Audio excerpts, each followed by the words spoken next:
सेवा संस्थेच्या व खाजगी सावकाराच्या कर्जाला कंटाळून हातकणंगले तालुक्यातील हेरले गावातील शेतकरी सिकंदर बाजीराव खतीब वय वर्ष 55 यांनी आपल्या राहत्या घरी लोखंडी अँगलला दोरी बांधून आत्महत्या केली।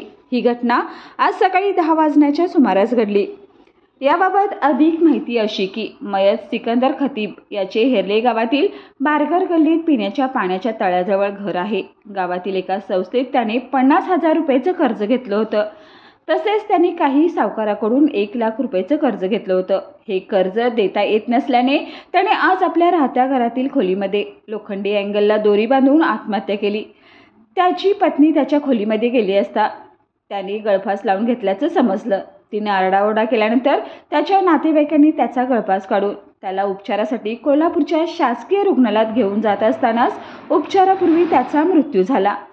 CPR रुग्णालयात त्याचं शवविच्छेदन केल्यानंतर त्याचा मृतदेह त्याच्या नातेवाईकांच्या ताब्यात देण्यात आला। त्याच्या पश्चात पत्नी, एक मुलगा, एक मुलगी असा परिवार आहे।